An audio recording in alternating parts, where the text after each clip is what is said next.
Olá, começa agora mais um Café com Autoridade.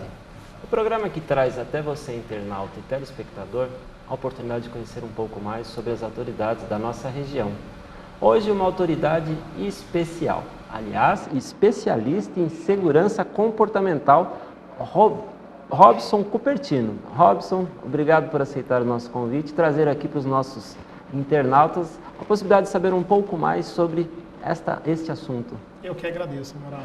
Vamos então começar a explicar para ele o que faz um especialista em segurança comportamental. Na verdade, um especialista, o grande objetivo é trabalhar o comportamento das pessoas, né? Como o próprio nome já diz. Então, o que a gente busca é a evolução comportamental dentro das indústrias, sempre pensando na prevenção de acidentes de trabalho. Então, esse, na verdade, é o grande objetivo. E aí, claro, você trabalha com lideranças, equipes operacionais, treinamento, desenvolvimento, sempre nessa linha da psicologia comportamental. Trabalhando comportamento. A sua área de atuação, então, a base é psicologia? A base é essa. Todo esse conceito vem da psicologia comportamental, né? Vindo lá do Skinner, o criador desse processo de comportamento, etc. Então, tudo vem com base nisso. É claro que daí foi se desenvolvendo outros tipos, né, de comportamento, de linhas de pesquisa, buscando e voltada mais para a indústria. Mas, sem dúvida nenhuma, a linha de pesquisa ou o processo analítico comportamental vem da psicologia comportamental. Ô Robson, o risco no trabalho, ocorre só em linha de produção ou o escritório também está suscetível? Também, na verdade o risco está presente em todos os lugares, né, Amaral? Qualquer área. Nós, por exemplo... Para morrer basta estar vivo? Sim, sem dúvida. A gente já investigou acidentes de uma pessoa que trabalha sentada numa mesa, né? Quando foi a puxar um arquivo, aqueles arquivos, né, de lata, aquele tipo de arquivo lá de ferro, quando ela puxou, caiu no pé dela, praticamente estourou o pé dela. Então acontece em todos os lugares, né? E a pessoa quando está em trânsito ou em horário de almoço, ele sai para um restaurante e sofre algum tipo de acidente, seja ele de trânsito, tropeça numa guia, enfim, isso é considerado acidente de trabalho também? É considerado acidente de trabalho também, Amaral, porque ele está a serviço da empresa. Tá? Então, enquanto ele está ali a serviço da empresa, naquele horário da empresa, é considerado acidente de trabalho. Mesmo durante, por exemplo, o percurso, ele vindo da casa dele para o trabalho e da casa para o trabalho também entra dentro dessa questão de acidente de trajeto incorporado ao acidente de trabalho. Ele está sob os cuidados da empresa, digamos Sim, assim. Principalmente se ele estiver a bordo de um fretado, acho que não mais nem menos, mas mais fácil de entender ser. Sim. Mas se ele estiver se locomovendo por conta própria, um acidente de trânsito, onde ele se fere, onde ele se torna vítima, acidente de trabalho. É acidente de trabalho, sem dúvida. E aí ele estará coberto por todas as cláusulas contratuais da empresa. Sim. E que mudou um pouco isso hoje em dia, parece que mudou o tempo de que a responsabilidade é da empresa, antigamente era 15 dias, agora parece que são 30 dias, teve essa mudança também? Então, na verdade, assim, aí ele vai ter direito a tudo, né? Porque quando acontece o acidente, tem o chamado CAT, Comunicado de Acidente de Trabalho, né? Então a empresa tem que fazer isso, ele leva isso para o INSS, dá entrada na Previdência, e aí realmente tem esses períodos, né? Passa de tantos dias, ele vai para a Caixa, vai receber benefício, antes desses dias ele está ali pela empresa, recebe normalmente pela empresa, né? Então tem todo esse processo voltado e a garantia dele, sem dúvida nenhuma. Ter esses cuidados, essas prevenções, ou ter um órgão dentro da empresa que auxilie e vigie esses acidentes, é uma obrigatoriedade ou hoje em dia já é mais uma cultura, uma conscientização das próprias empresas? Olha, Amaral, eu te diria que algumas empresas já têm isso como consciência, têm isso como um valor importante, mas ainda, na grande maioria das vezes, é mais pela obrigação. Porque existe uma lei, né, a Lei 6.514, ela obriga que você tenha lá um Departamento de Segurança do Trabalho, que é o SESMIT, e a CIPA, né, a Comissão Interna de Prevenção de Acidentes. Então, é lei, isso é obrigado ela a ter. Então, eu vejo que na grande maioria das vezes, fazem por conta disso. Eu diria que talvez se falasse, não vamos ter mais essa lei, então muito provavelmente algumas empresas não teriam mais esse tipo de serviço. Então não é uma coisa assim, na maioria delas, uma coisa de conscientização, é mais de obrigatoriedade. Infelizmente é a lei se fazendo valer em benefício do trabalhador. Sim. Ô Rob, estatisticamente dá para se apontar o acidente mais comum que encontramos aqui na nossa região, ou por que não dizer no Brasil? Olha, primeiro se a gente dizer assim, né, a maior taxa de acidentes está no Sudeste, né, e depois Sul, né? Claro, por conta que a maioria dos trabalhadores tem mais postos de trabalho, né, nessas regiões. Agora, os acidentes, a gente tem muitos tipos de acidentes, mas os mais típicos ainda são aqueles acidentes que tem muito serviço manual. A construção civil é o grande vilão? Hoje já não mais, né? Construção civil era o grande vilão, hoje já é a área de logística. A área de logística é onde tem mais acidentes hoje. Sério? Sério. Porque se você pegar dados... que mistura empilhadeira com pessoas, com peso, com carga, é isso, esse o fator? transporte, né? Rodoviários, você tem muita... Então você não foca no galpão. Não. Quando você fala em logística você fala todo o sistema, todo o processo. Exatamente, todo o processo. Tendo em vista, Amaral, que você sabe que a gente tem uma taxa de fatalidade no trânsito enorme. Sim. Né? São mais de 60 mil fatalidades por ano que a gente tem no trânsito. Incluindo aí estão esses acidentes de trabalho. Perfeito. Muitas pessoas morrem quando estão dirigindo caminhões, táxis, tudo dentro de uma trabalho. Né? É verdade, um caminhoneiro que esteja por conta de uma empresa ao se envolver num acidente, é um acidente de trabalho. É uma coisa que deve ser evitada. Então, o seu trabalho deve abranger até comportamentos de trânsito. Sem dúvida. Falando em comportamento, é uma coisa difícil de ser mudada, né? É uma coisa que a pessoa sabe o que não fazer, mas compulsivamente faz. Como que se convence alguém a mudar os hábitos? Olha, Amaral, eu sempre digo assim, eu parto do seguinte, a PNL, a Programação Neurolinguística, né, na qual eu tenho formação, tem um pressuposto que diz o seguinte: todo comportamento tem uma estrutura comportamental que pode ser modificada, ensinada, transformada e melhorada. Todo comportamento tem uma estrutura por trás dele. Então, é possível trabalhar isso.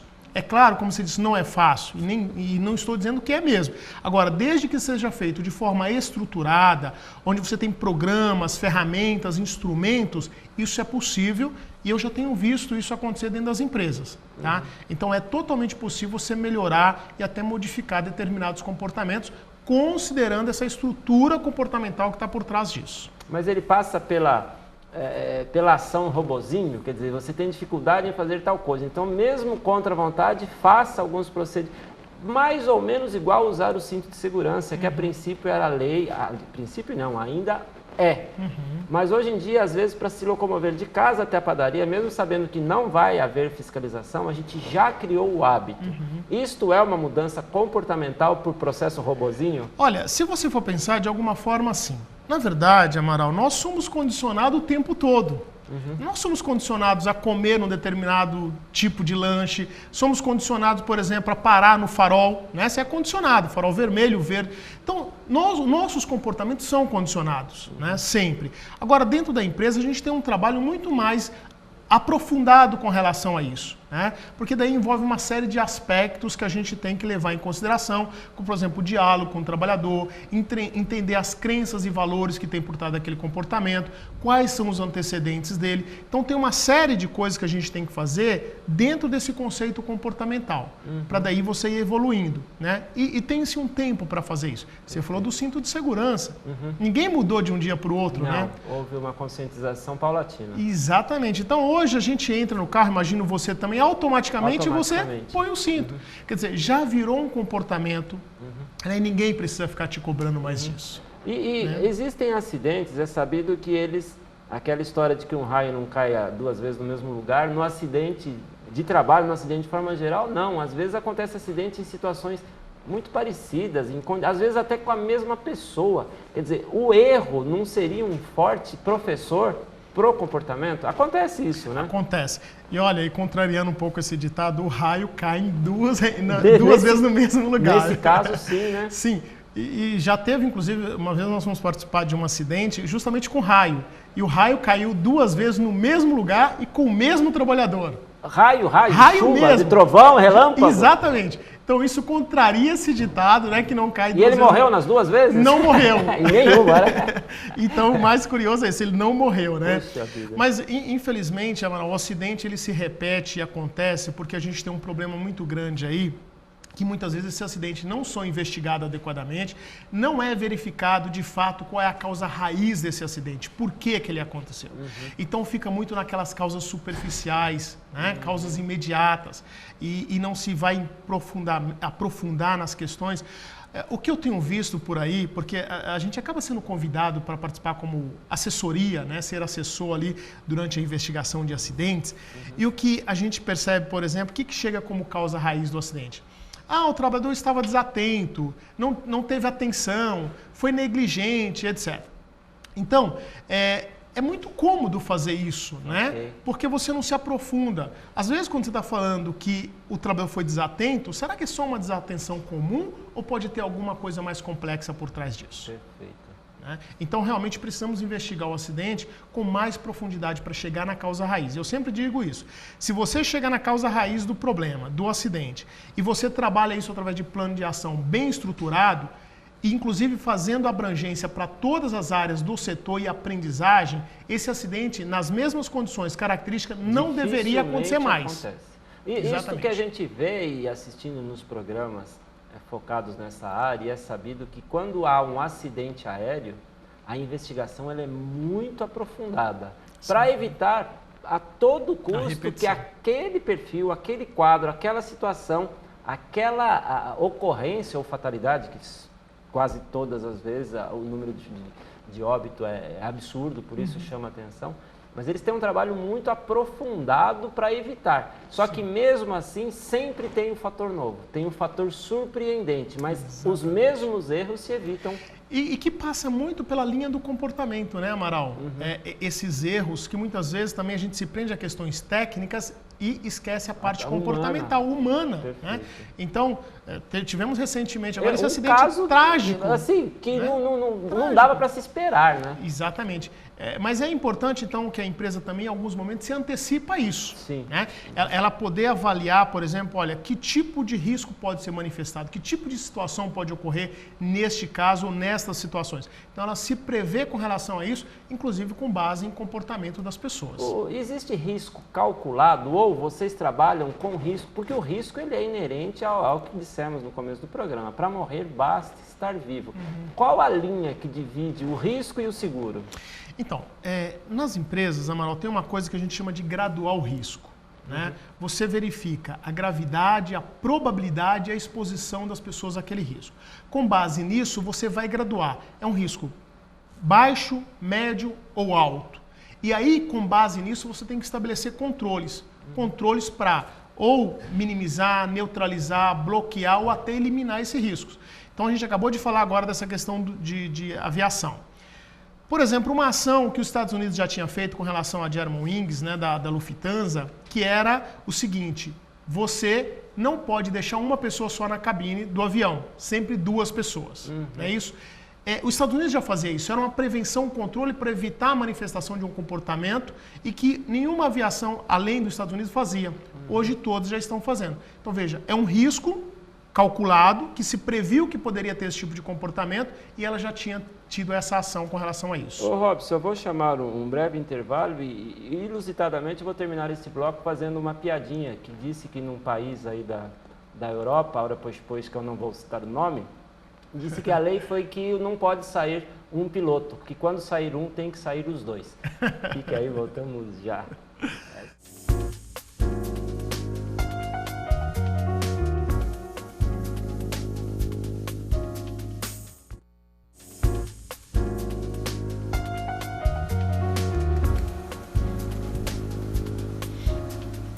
Voltando com o Café com Autoridade, hoje conversando com Robson Cupertino e falamos sobre segurança de trabalho e especialidade em segurança comportamental.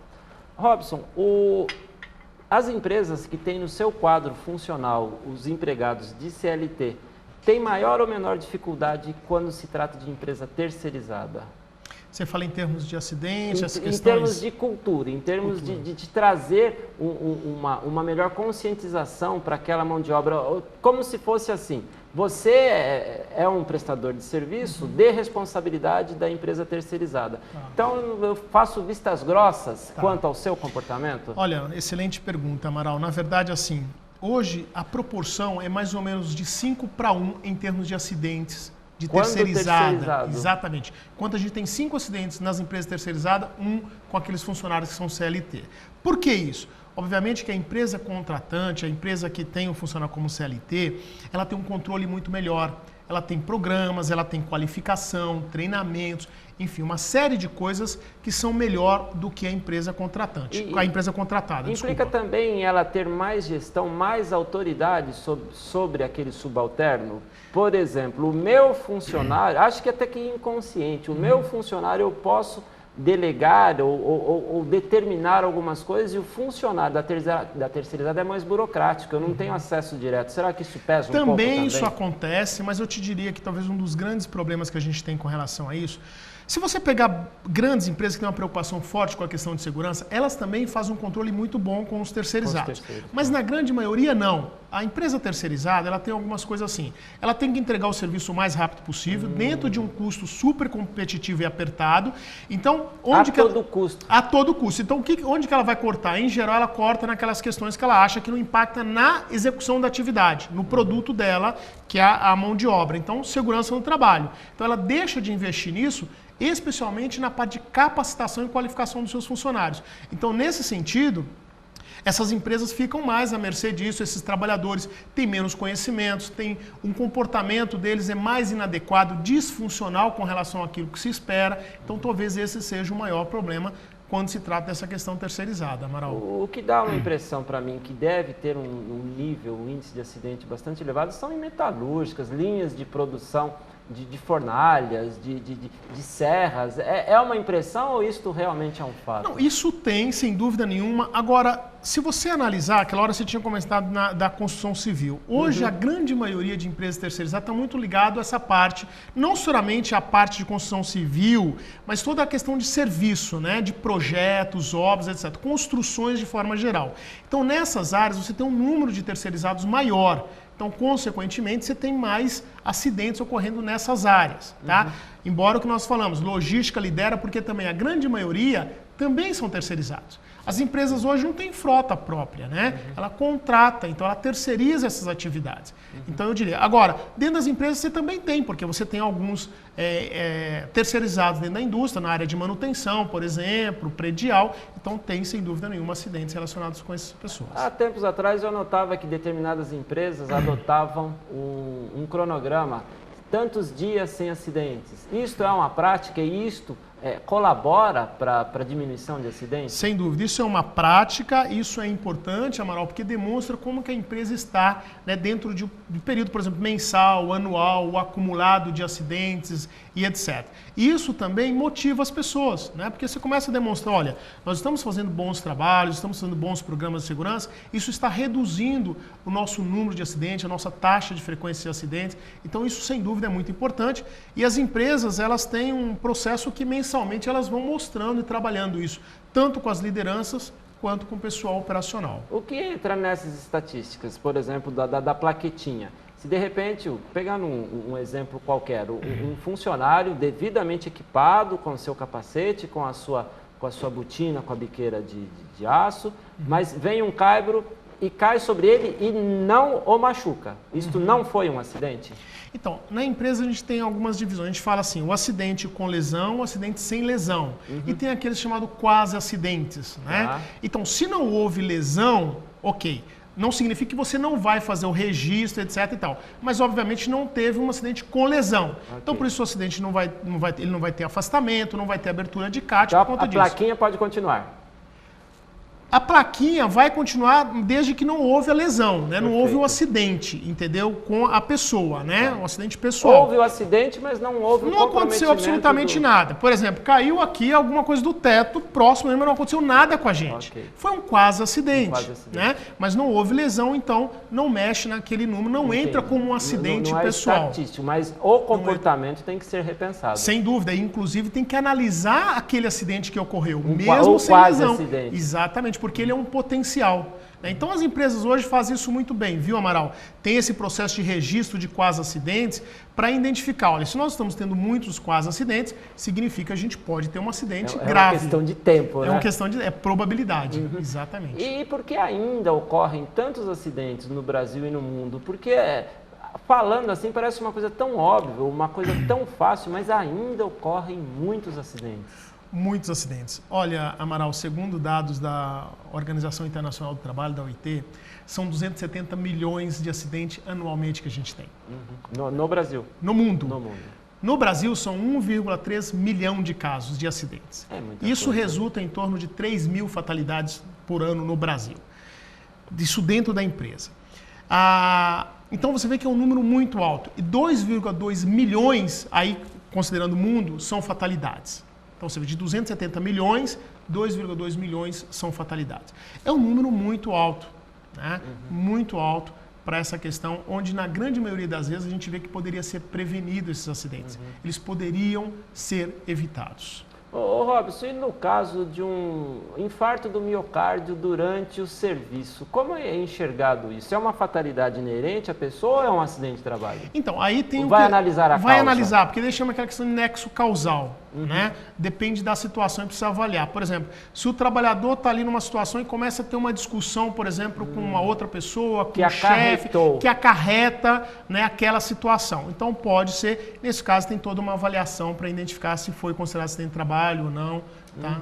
E como se vê hoje a cultura dos líderes? Eles têm resistência para com os seus subalternos? Porque a segurança, ela impacta diretamente na diminuição de produção e os líderes têm metas a cumprir. Então, tem alguma resistência quanto aos líderes? Olha, Amaral, tem resistências e há, na verdade, um paradigma, né, com relação a essa questão. Dizer assim, ó, fazer segurança vai reduzir na produtividade. E não necessariamente. Né? Não necessariamente. E às vezes é o contrário disso. Porque o que acontece é o seguinte: as pessoas falam assim, mas se eu tiver que trabalhar com segurança, tiver que ficar fazendo um monte de coisa ligada à segurança, eu vou reduzir a minha produtividade. Só que acontece, se ele não fizer isso também e ocorrer um acidente... O tempo perdido para sanar aquilo é muito maior. É muito maior. Ele poderia ficar ali um dia com a produção parada e, dependendo da situação, vir o Ministério do Trabalho e fechar aquela produção por 15 dias, 30 dias. Então, veja que isso é um problema grande que a gente pode ter. Então, na verdade, pode-se pensar assim... A curto prazo, né, a segurança, fazer segurança impacta na minha produtividade, mas a médio e longo prazo não. Na verdade, você tem um ganho com relação a isso, e isso já está comprovado. A gente tem visto isso em diversas empresas. E isso, a sua atuação dentro de uma empresa, porque pelo que eu entendi, você ministra cursos voltados à segurança. Sim. Ela tangencia, ela passa também na otimização de processos? Ou seja, você observa que para se locomover daqui para lá, o cidadão passa por baixo daquela escada, o que é um risco. Você vai ter que desviar o caminho dele. É um desvio simplesmente pró-segurança ou tem um estudo de produção também, uma logística para isso? Sim, sem dúvida. Olha, Amaral, a gente sempre avalia, quando a gente está pensando nessa questão de primeiro segurança... Primeiro lugar, segurança. Sem dúvida. Sempre segurança em primeiro lugar. Agora... Normalmente, os acidentes estão relacionados ou pela falta de cumprimento de normas, leis, regulamentos, ou porque a infraestrutura da empresa, ferramentas, equipamentos e processos não estão seguros, ou por conta do comportamento das pessoas. Então, a gente sempre está trabalhando nessas questões, claro, com diversos tipos de ferramentas e metodologias diferenciadas. Especificamente, falando da parte comportamental, quando a gente vai trabalhar isso nas empresas, a gente quer trabalhar o comportamento das pessoas com relação ao que você falou. Então, se eu estou executando uma atividade e eu presencio ou vejo uma situação de risco, eu preciso ter o comportamento adequado e preventivo com relação àquilo que possa acontecer. Tá? Então, dependendo da situação, a gente tem diversos tipos de trabalhos. Eu até, fazendo a comparação do que eu expus aqui, passar embaixo da escada não é azar. Não tem um mito que passar embaixo de uma escada dá azar. Passar embaixo de uma escada é arriscado. Pode cair uma lata de tinta, um pincel, a tinta, o pintor pode cair na sua cabeça. Dúvida. Então, não é que passar embaixo da escada dê azar. Mas, Robson, você ministra cursos. Qual que é a atuação? Qual é o público e como que a pessoa pode acessá-lo para obter este curso? Olha, nós ministramos diversos tipos de cursos, treinamentos, tanto voltado para a área de liderança quanto a área operacional, tá? E aí, cursos voltados para a área de comportamento, cursos, por exemplo, de formação e desenvolvimento de lideranças, como, por exemplo, gestão de pessoas em segurança, um curso de formação de coach de segurança. Então, na verdade, a gente tem várias modalidades, o próprio treinamento de auditoria comportamental ou observação comportamental também chamado. Enfim, a gente tem uma série de treinamentos e cursos, tanto em company quanto cursos cursos abertos também, que a gente faz normalmente num espaço nosso, e aí essas pessoas vêm de fora para participar. Mas sempre em grupos. Grupos, sem dúvida. A não ser que seja, por exemplo, um coach, né, o coach de segurança, por exemplo, um coach executivo, aí nesse caso ele poderá ser individual. Muito embora também a gente faz esses coach em grupo também, em equipe. É muito comum ter dentro das empresas também o curso de prevenção a incêndio. Em algum momento tangencia a prevenção ao incêndio com a segurança do trabalho? Sem dúvida, tem toda a relação, Amaral, porque você tendo um incêndio, você pode impactar, obviamente, na segurança das pessoas. Pelo comportamento, pelo pânico, inclusive. Exatamente. Então, é uma área importante dentro das empresas e é uma área que tem que estar sempre muito bem estruturada. Porque eu acredito que no momento que surge um incêndio, é muito importante que a vítima ali presente saiba avaliar o momento de combater o fogo e o momento de correr, porque às vezes o incêndio é tão ínfimo, tão pequeno, que pegar o extintor que tem em todos os cantos de uma empresa e ir lá e extinguir o fogo evitaria muitos problemas, só que a pessoa sai correndo, talvez por falta de treinamento. Exatamente, porque também é exatamente isso. Também a pessoa tem que saber qual o extintor específico, né? Porque senão ela pode complicar mais ainda. Jogar água e eletricidade e pronto. Exatamente. Mas, em geral, as empresas têm uma equipe chamada Brigada de Incêndio, né? Que elas estão ali preparadas, qualificadas para isso. E, claro, pode treinar as pessoas também para atuar inicialmente num princípio de incêndio, etc. Robson, o nosso programa vai chegando ao seu final, eu deixo a câmera ao seu dispor. Ok, obrigado, Amaral.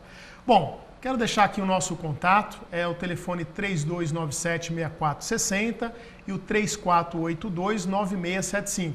Quem tiver interesse, faça contato conosco para bater papo, esclarecer dúvidas, para conhecer mais sobre os nossos cursos, treinamentos, será um grande prazer.